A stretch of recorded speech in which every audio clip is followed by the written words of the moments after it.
Narrator VO, April 1945. Nazi Germany is dying. In a final act of desperation, Hitler sends his last reserve into battle, children.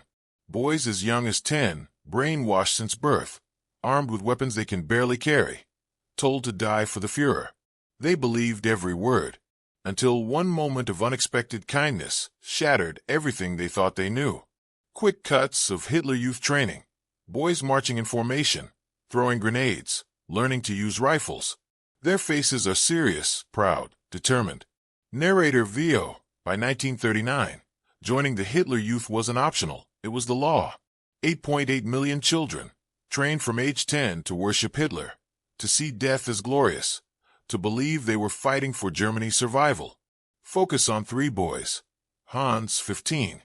Dieter, 14. Wilhelm, 16. Training officer, you are Germany's future. When the Führer calls, what do you say? Boys in unison, we say yes. Heil Hitler. Narrator VO, they were taught that the enemy was evil, that Americans and British were monsters, that surrender was the ultimate shame. These children knew nothing else. They'd never known a Germany without Hitler. A cold gymnasium. Boys aged 12 to 17 are handed real weapons. Dieter holds a Panzerfaust, an anti-tank weapon nearly as big as he is. His hands shake. SS officer, you must get close to the enemy tanks. Do not fear death. Your sacrifice will save Germany. Narrator VO, in the final months, with no men left, Germany sent children to war. Some received as little as half a day of training before being sent to face experienced Allied soldiers. Chaos, rubble, smoke. The 3 boys huddle in a bombed-out building. Artillery pounds in the distance. Bodies lie in the streets, many of them boys. Wilhelm, terrified. Hans, where are the reinforcements? Where are the wonder weapons they promised? Hans, trying to sound confident. They're coming. We just have to hold. Older soldier, maybe 19, looks 40. The Führer's dead, boys. There are no wonder weapons. We lost. If you're smart, you'll surrender. Hans, angry. That's treason. You could be shot. Older soldier, by who? Look around. We're all that's left. American voices shouting in English. A tank rounds a corner. Dieter crying, holding his weapon. I don't want to die. I don't want to die. Hans, suddenly decisive. Drop it. Drop the weapons. Now. Hans pulls out a white cloth and slowly steps into the open, hands shaking violently. American soldiers emerge, weapons raised. The lead soldier is SGT, Thompson, 28. He sees the white flag and the terrified boy holding it. SGT, Thompson, lowering his rifle. It's kids. Just kids. Dieter and Wilhelm emerge, hands up, openly crying. The American soldiers, many barely older themselves, exchange uncomfortable glances. Narrator VO, the boys expected torture, execution, everything they'd been taught about the evil enemy. What they got was something they'd never been prepared for. An American medic, Private Rodriguez, 22, steps forward and kneels to Dieter's level. Rodriguez softly, hey kid, it's okay. You're safe now. He reaches into his pack and pulls out a Hershey's chocolate bar, breaks off a piece, offers it to Dieter. Dieter stares at it like it might be poison, then slowly takes it, takes a bite. His eyes widen. He hasn't tasted chocolate in years. Then he starts crying harder. Rodriguez does something unexpected. He pulls the boy into a hug. Dieter stiffens. In Hitler Youth, affection was weakness. But Rodriguez just holds him.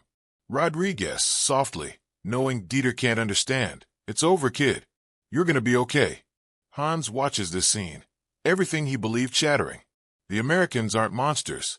They're giving chocolate, showing kindness. Wilhelm, whispering, they're not like we were told. Hans, no, they're not. Sergeant Thompson approaches Hans. SGT. Thompson, how old are you, son? Hans, 15. Thompson's jaw tightens. He turns to his men. SGT. Thompson, angry, but not at Hans, 15. They're sending 15-year-olds to fight tanks. Get them food, water, medical attention, and get them the hell away from this war. The boys sit together under U.S. Army blankets. They've been given water, bread, more chocolate. An American medic treats a German prisoner's wounds with the same care as his own men.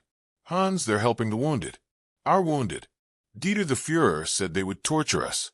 Wilhelm quietly. The words heavy. The Führer lied. Narrator VO. For these boys, raised on lies, this simple truth was devastating. Everything they'd been taught, that the enemy was evil, that Germans were superior, that death was glorious, all of it crumbled in the face of human kindness. Rodriguez finds Dieter the next morning.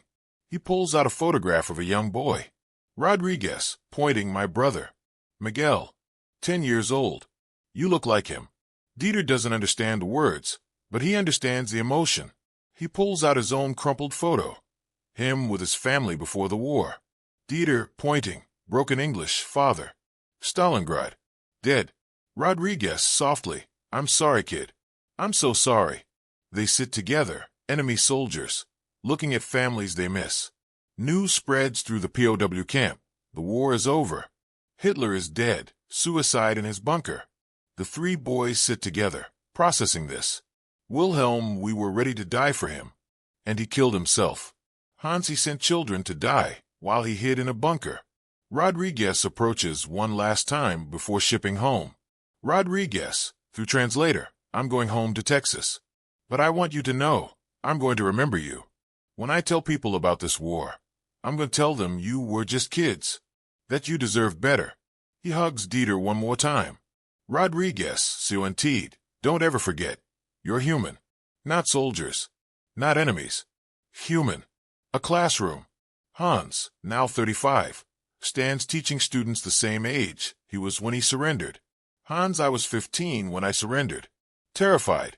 I thought the Americans would kill me. Instead, one of them gave my friend chocolate. Then he hugged him. And in that moment, everything I'd been taught fell apart.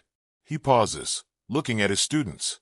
Hans, so indeed, I learned that we'd been lied to, that the enemy was human, and that being human, showing compassion, choosing life, that was braver than anything they taught us in Hitler Youth. Narrator VO. In World War II, Nazi Germany trained approximately 300,000 children to fight and die. Thousands died in the final months. But some survived because enemy soldiers saw them not as targets, but as victims, as children. Hans, to his grandson, remember this. No idea, no nation, no leader is worth the life of a child. A single act of humanity can break through years of hate. Narrator VO. One hug. One chocolate bar. One moment of compassion. It couldn't end the war, but it could plant a seed of doubt in the lies they'd been taught. And sometimes that's enough to save a life. Between 1939 and 1945, 8.8 million German children were enrolled in Hitler Youth. In the final months of World War II, children as young as 10 were sent into combat. Many Allied soldiers showed mercy to child soldiers, horrified that children were being used in war. Today, over 250,000 child soldiers exist worldwide. This story is dedicated to all child soldiers, past and present, robbed of their childhood by the ambitions of adults.